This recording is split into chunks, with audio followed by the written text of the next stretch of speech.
Hello, my name's Colleen Getty, and I'm hosting The Journey of a Story, which is a way to talk to local authors and illustrators about their work that they've published and the ways that they write. And today we're talking to PJ Carmichael, and we're going to find out about how does he write and what his process is for publishing. Hello, PJ. Hi, Colleen. So I guess I'm going to start out by just asking where, how, why, all of those questions having to do with your personal writing, maybe sort of give us a picture of how your writing happens. Okay, so do you want the whole history of it, or Sure. do you want, okay, so. Where did it all begin? I think I was in kindergarten. Whenever you learn how to read and write, my mom was teaching me how to make these funny symbols that constructed words eventually. They're called letters, I guess. And I was writing, I think the requirement was 3 to 5 sentences and you'd illustrate a picture with it, but my mother pushing me wanted me to write 5 to 7. And at the time I didn't like it, but going forward when I was 15, 16, I discovered that I enjoyed writing, I guess kind of journaling in a way, and being the sensitive young man that I was infatuated with a young woman and I wanted to write her some poetry. I mean, looking back at it, very amateur stuff, but it was, the heart was there. And after I was writing all of this, I compiled a lot of it and realized maybe I should show it to her, ended up showing it to her, and she was very moved. It was honestly a very life-affirming experience, and I realized that writing as both a communication form and a creative endeavor can actually affect people. So since then, I went on to read a bunch of different books and also try and improve my own writing so that I could essentially just communicate the way that I view the world and the way that I feel with other people. So I like that you point out that really, I like the kindergarten tidbit there, Yeah. but really where you found writing pulled you in was when you were in your teen years. Yeah, and, of course. I think that is one of the draws of writing, is that it is one of the artistic mediums everybody is accessible to. Yeah. So when you say it affects people, I'm assuming it meant yourself as well. Was there something that you felt you got out of in writing, and did you actually keep like a daily journal, or what was the writing looking like? Well, it was more out of a catharsis at the time. Being a teenager, you have a lot of feelings and emotions, and you're trying to make sense of the world, and a very volatile time for some, myself included, and it was a way to process what I was thinking and feeling and the way I was starting to see the world. So it allowed me to almost take a step back and actually, again, process what was going on within me. And seeing it on paper was very interesting because I realized I could articulate the essence of my thoughts, ideas, emotions, feelings in various ways. I mean, the same thing that I thought could be said in a myriad of ways. So with that, I not only got it out, but I also was able to fine-tune it. I mean, I guess that was going forward because, again, it was very amateur stuff at the time, so I was looking very simple sentences, this, that, the other thing. But it was nice to be able to not have to, I don't know, we all need like a pressure valve in life, I feel like, the stress builds up and people, kind of feel the weight of the world sometimes. Obviously, you don't literally as a teenager, but it may feel like that sometimes. So being able to, journal and write poetry at the time was a way for me to, I guess, cope with the stuff that was going on. Right. And also, express myself, even if it was just to an audience of one, which it worked. Right. Yeah. And I like, so I like the fact that you're talking about processing. I Yeah. think that's something maybe even especially these days we don't do enough. Yeah. So I could see that as a teen, that would, I mean, I know that I felt that as a teen as well. Do you want to talk about like why poetry pulled you so much towards it instead of just writing a journal or an essay or, you know, Yeah. that sort of writing style? I mean, there's this kind of romantic notion to poetry anyway. You know, you can write essays. It seems almost, I mean, to me, more academic, more, I guess, quote unquote, intellectual. I wanted to focus on the emotions more so than, I guess, the thoughts or the, you know, intellectual side of it. But it was also because it can be short form, but also say a lot. There's a simplicity to it that speaks volumes.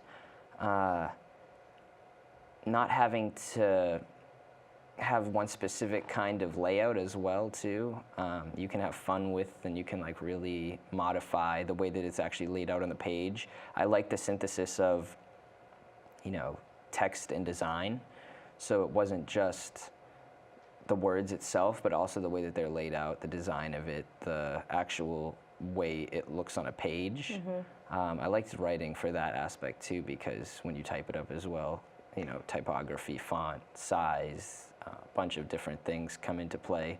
Right. And I mean, I had been reading poetry by different people at the time, so I was very much infatuated with that as a form. And I didn't think to ask you what form you took with your poetry, but I think it's important to know that, you know, sometimes young people think poetry and they're afraid or they think there's all these rules attached, and for some there are, but I don't, you know what your preference is, but you know, what do you have to say about free verse or non-rhyming? And you know, I liked what you're talking about with the way you can actually make visually, you could do things with poetry that you can't.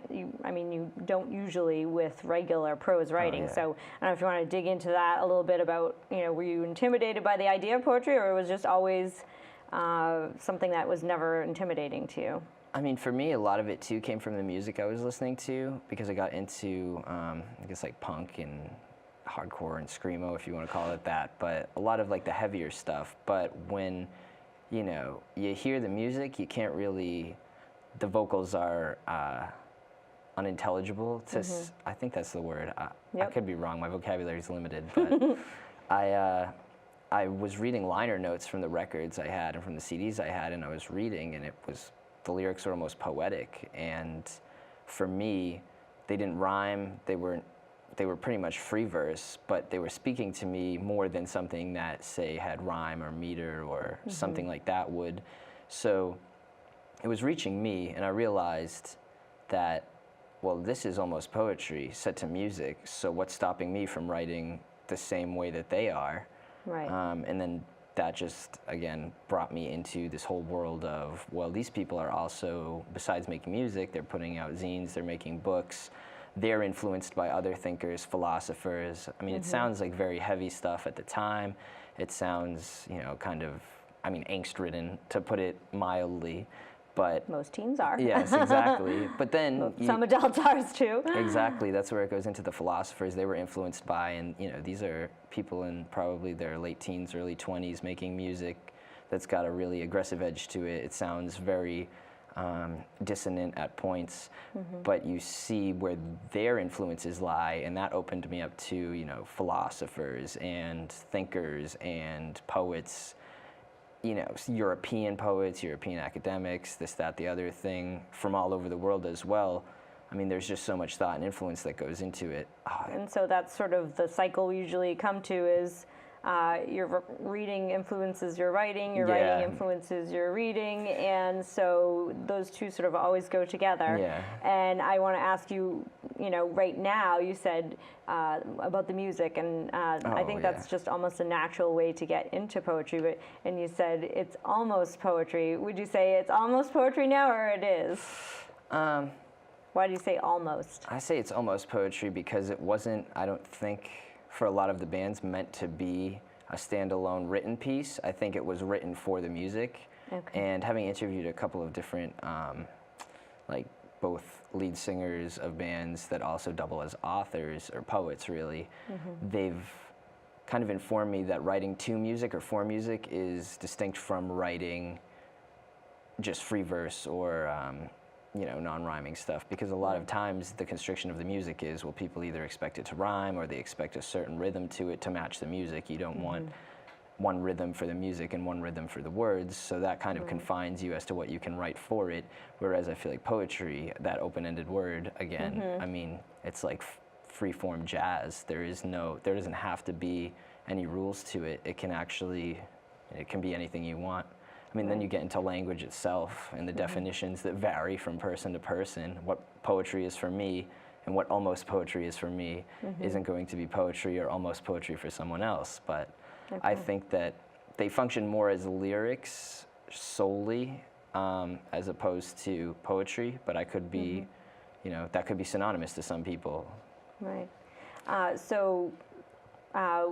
What does writing look like for you now? Like, where do you write? What's your style? Do you go through a bunch of drafts? Do you do everything on your computer? Do you do it on the computer and print it out and edit? Do you do it on paper? And how does it, like, physically? What does that look like for you? What kind of? So for a long time, I was actually really adamant about only handwriting all of my poetry. I was very adamant, kind of a Luddite about it. I didn't want any of the first drafts of anything I wrote to be on the computer or on any technological device. I wanted everything to be handwritten in notebooks that I have that are dated, handwritten, edited within the notebook, and then transferred to a computer for submission to like a literary magazine or a literary journal. But as of late, and I find myself kind of on the go more, I don't really sit down as much to write as I used to, just because I've got kind of a thirst for exploration, and I want to go out and see, so many different places. I love going to the forest. I love going to the city. I love, exploring all of New England and beyond. And I've learned to kind of adapt to what I have available. I always have a notebook on me, but sometimes the situation doesn't lend itself to it. So I've started using, we have computers in our pockets now, so I can use the phone to jot down early ideas. Notes, first drafts, things like that. I usually do end up, even if it does go from phone to computer, I always handwrite it after the fact, just so I have a handwritten copy of it. And of course, some people wonder about, the feasibility and sustainability and longevity of digital versus physical, which both ultimately could, paper can be burnt, digital things can be hacked, they can be lost, they can be deleted. So really, I've kind of loosened up on the purely physical, only handwritten stuff, and actually transitioned more into like a hybrid of, well, I can start it out on my phone, or I can write it on my phone, edit there, but I'll always kind of have, even after it's accepted or published, I'll either print it out or usually just handwrite it, transcribe it to, Right. So how do you edit your material? Does a poem come out perfect and you never have to touch it again, or do you edit it 6 times? Do you, and how do you edit it, and what's that form look like? I feel like a lot of it is writing and editing as it goes along. Some people will write it out and then think that it was the best thing the first go, and then that's it. I like to reread it as I'm writing it, and a lot of times too, it's, do you start with something, or a lot of times I have a very strong, statement that I feel like could conclude something. Like, I come up with a conclusion of a poem a lot, something I want to end on, because I know it's a note that will be, kind of striking, and then I'll work either backwards from there, or I'll just go through, write everything out, and then keep rereading it, adding to it. And depending on who the editor is, it's interesting because I self-publish, so I don't have to have some editor at a press or, like a publishing house or whatnot, look at my stuff and tell me what works, what doesn't, what's going to appeal to mainstream audiences around the world, what isn't. I just go to people who know what I'm going for. I go to my friends that also write and read. Do you have a critique group, or is it just sort of a casual? It's usually just one-on-one, because I feel like I function, I write poetry kind of for the one reader. So when I write it, it's obviously somewhat for me, but I think about who would be reading this alone in their bedroom at night, or alone in a quiet place, maybe on a train car or a bus or something, you know, late night. And it's not like I do spoken word really, because I don't do any of the slam poetry stuff. Word? Can you talk about that a little, or do you know? I mean, there's a lot of people that go out and do, you know, poetry slams or slam poetry competitions, things like that. I feel like it's essentially supposed to be poetry. It's spoken though, but it's so histrionic to me. There's so many histrionics.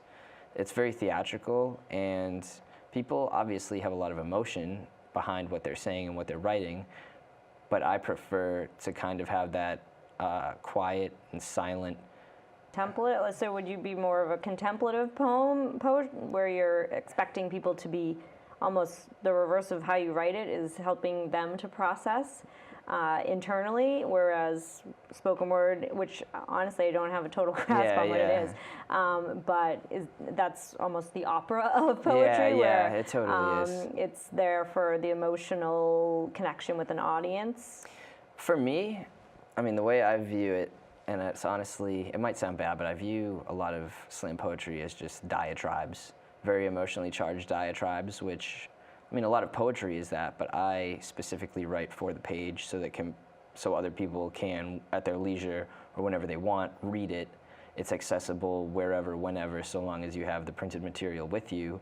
Whereas I find that to read it out loud, or usually memorize too, I feel people memorize their poem, they speak it, there's a lot of emotion, there's a lot of tone, there's a lot of body language involved.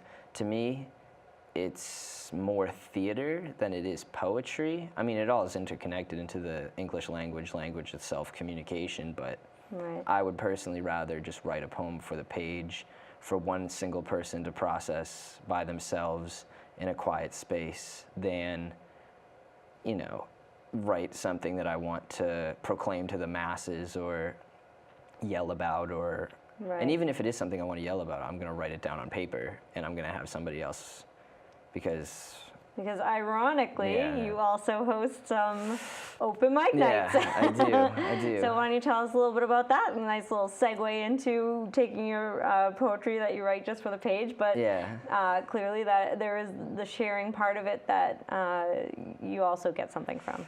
So, I mean, for that too, I guess it really is what is spoken word poetry, or what is a reading versus what is slam poetry. In my mind, it's two distinct things, because I think slam poetry involves theatrical aspects of it, such as especially the nonverbal communication, body language being a big thing, you know, hand gestures. For the readings that I host, and when I read, it's more of a sitting down. I'm not trying to I'm not trying to move that much. I'm not trying to inflect my voice too much. I'm just trying to read the poem as it's written, and as one would, as I do in my head, which is a calm, clear kind of voice. But I do like to see who comes out to poetry readings. I don't think it's the biggest deal, because people are busy. There are a lot of people that want to meet in person, and there are a lot of people that want to have their own you know, kind of community and whatnot, which I totally understand and appreciate. But for me, it's more of a, well, here's an artifact that I made, like a book. I mean, I always have books on me, I always have notebooks, so no matter where I am, I can always get another perspective from that person without having to physically be in their presence. Because being physically in other people's presences can be difficult, not from them, but just, we all have busy lives, we all have schedules, and people want to host events to bring people together, which is admirable, but at the same time, there's a lot of responsibilities and obligations that people have that don't allow them to go to every single one or every single week. So I think that, well, if you like poetry, you don't always have to go to a reading, you don't always have to go to a slam poetry convention, you can just write it down, have the artifact, have the book, ship it out to somebody, they can buy it, they can sell it, they can trade it, you know. It's more of a communication, and I guess. So how do you, so where writing is such an isolating event, and you know, those themes come up before, where, you know, you're not necessarily having a gallery showing or whatever. I mean, it's a very different art form. this can bring us to something that you know a lot about, which I'm very interested in, is the zine market and the zine subculture, I guess we'd call it. So we go from writing quietly in your room to some open mics, and then also now to sharing through publishing your own work. So do you want to talk a little bit about how you decided that you're going to publish it this way? How did you get involved in zines, and kind of tell people what they are? So a zine is, it's kind of an open-ended word. It mainly refers to self-published magazines, fanzines they used to call them and still do, but it's really, I guess, like writer-produced. I don't even know if that's the right word. It's small-run magazines. I feel like Wikipedia has a better definition that I should have, brought up.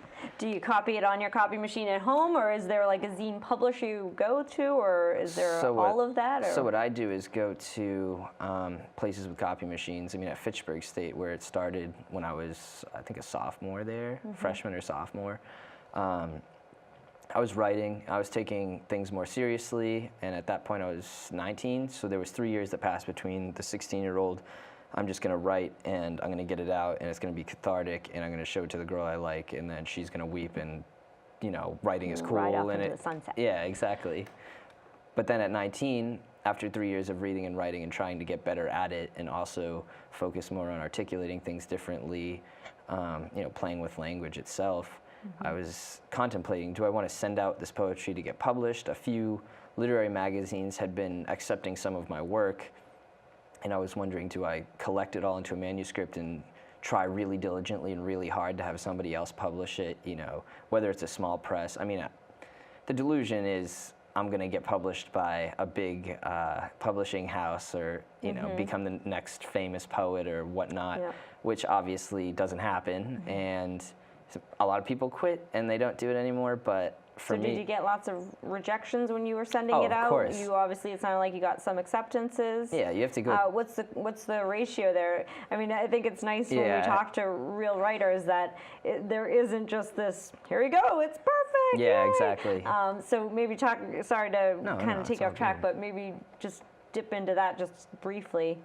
So 99 to 1, I would say. I mean, depending on where you submit it to, because there's a lot of places that just get a lot of quality work, quality writing, and they don't have room for all of it, and they'll tell you politely that your work is not the best fit here, but we wish you best of luck placing it somewhere else. But the cool part about it is, and what I like about the internet and how many literary magazines and journals have popped up, is there's a home for almost everything that you write, whether or not it's a smaller publication that just started up out of Minnesota or something, or whether it's a somewhat larger, medium-sized journal out of New York or whatnot. There's always going to be a place for whatever you write. It just depends. How do you find those? I mean, Google's pretty convenient. So you're just Googling literary journal, or was there anything that you were like, oh, I wish I knew this, or any tips or tricks there? That's interesting because both Google, because then you can find different magazines and read some of their stuff and read other poets that you didn't know about, and you can find, where your specific kind of crowd or vibe or whatever you want to call it is, and then submit your stuff there where you think, well, this work, this poem actually fits the aesthetic of what they're going for. You got to sift through a lot of them, obviously. But the other thing is, too, there's, social media with so many people wanting to write and wanting to publish and wanting to be part of it, and talking to each other and communicating, writing poetry, reading poetry, editing, helping each other out. People will recommend, me, oh, you should submit here, or I have friends that started literary journals in Boston, New York, Chicago, different places, so... And how do they submit to you? Oh, so let's segue back into your zine realm. Well, at first when I started doing it, it was... how do I get my stuff out there? I'm not going to get it published by a big publisher. I'm going to just photocopy it, and I'm going to staple it together, and I'm going to do it myself. And a lot of that came from like the punk fanzines of the 70s, because in the 60s and 70s, you have these bands that are coming up that are underground that, weren't getting much mainstream attention because they didn't lend themselves to commercial success, but they also were creating their own media. They were creating their own fanzines with interviews from their bands or other people's bands, talking about going on tour, different things like that. I always liked the medium of kind of cut and paste and then Xerox it, make a bunch of copies, hand them out, and then that's... Where do you hand them out? It was at Fitchburg at first, because I was on a campus which was kind of insular and like isolated. I mean, you had... So would you just walk around, or did they have events that you could go to, or how did that work? Most of it was handing it out to people who knew that I wrote, because everybody says that they write, and I was saying I was a writer, but I didn't have anything to really show for it. Then I was collecting things from other people, made a compilation zine with poetry and photos from kids around the campus, so all the kids who contributed got a copy. Friends did, and at first I only printed like 15 copies and thought nobody's going to care except the people who actually are in it. But kids started coming up to me and saying, "Oh, I heard you made like a zine, you know, I hadn't heard of it, or I want a copy," or something like that. So I had to print more. Second issue comes out, and I had set up an email for people to send me their work. Sorry, and what's the issue? Like, so is there, I know you're Mass Love Distro, is that the title of your zine publication company, or, you know, how do people know about it? So Mass Love Distro was the offshoot of me making a zine called High Tension. Okay. That was your first one? Yeah, so High Tension zine was my work, my poetry, with pictures from other people, photos, other people's writing. So the first issue ended up being like 15 very crudely, you know, only computer paper, no thicker stock, just self-published, as raw and as gritty as it got. And then people wanted more copies, so I had to print 50 of issue 2, and more people were sending work in. Issue 3, it was thicker and there was more work in it. And Did then you charge? Or is it free? It was free at the time, just because of the resources that were available. Because when you go to a state school, they'll give you the free printing money, and a lot of people free printing money. I mean, it's paper, you know, and ink. But people were telling me, you know, I don't print that many papers. Do you want to use some of this? And I was like, yeah, I will. And you know, ended up making 50, then 100, and then 150. And at that point, I was starting to check out online what other people with their zines, especially literary ones, what they were doing. And I decided I'm going to get some of these shipped in. I'm going to, you know, either purchase them or see if they'll trade me some, so that I can start to distribute their stuff around to those who are interested as well. And then I thought, well, why don't I just make a zine distro? Because I wanted to do something that was like a press, but I also had friends in bands that wanted to put out tapes and CDs.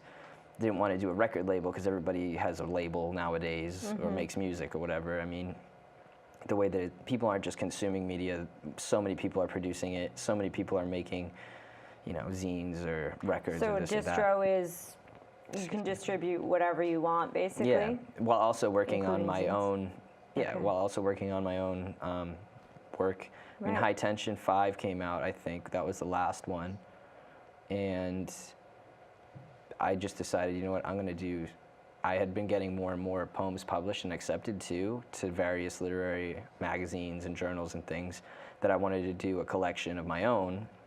So I put that kind of on the back burner and started making my own poetry zines with just me and one other photographer. The first one being Crust with Tori Bunish, who is a wonderfully talented photographer out of, he's living in Turners Falls now. He's a really cool kid, and we worked on it over a year after I was out of school, and after I had already gotten different zines in. I had started doing markets and zine fests and whatnot in Boston. I was literally always taking the train every weekend between Fitchburg and Boston. So it was pretty cool. And this is a great way to, I mean, you really just, it's like DIY publishing house, and now you actually have this great group of different writers and photographers and graphic artists that contribute, and now you're getting other, so are you still trading zines and mostly just selling them, or how does that work? So, I mean, nowadays you can put everything on a web store, so I have a web store for it, but most of the time it's trades with people. I mean, just going to events and seeing a zine that I like, or a zine that fits my aesthetic, or that I would personally like to read. I go up to somebody and say, hey, do you want to trade? I mean, the internet helps too. do you want to, you just message people, say, do you want to trade zines? I have this, you have that, it looks pretty cool. Right. And there's like certain presses, obviously, that are by and for people who are into, I guess, like the kind of music and scene that I'm into. Right. So their stuff influences me, so I'll contact them about potentially, you know, working together or doing something. So we could go on forever. Yeah, for sure. But any sort of last minute or last parting advice, or even just encouragement for people who love poetry, who want to write it, who want to publish it? I guess by any means necessary. That's how I did it, you know. I literally wanted to write, and I thought it would be cool to write poetry and publish it. And then I realized I didn't have to sit around and wait for some big wig in a publishing house or, you know, a big press to put my stuff out. I could literally do it myself, and then it evolves. You grow and evolve with it. You learn what works, what doesn't, what kind of, literally what you want the book or the magazine or the zine or chapbook or whatever to look like. You reverse engineer pretty much what you want it to be. Right. You think about, to see your vision. Exactly, just to basically see your vision come to life. So I say just go for it. Yeah, thank you, PJ. Thank you, Colleen. That was, you know, if our audience wants to go and check out your site and then see what a zine looks like, and maybe go to some of the events that you attend, they could actually get to see some of the poetry that you write and perhaps start putting their own poetry out there. Yeah. So if you'd like to join us in the Room to Write for the Journey of a Story series, please contact me, and the website's at theroomtowrite.com. And thanks again to PJ for joining us. Thank you.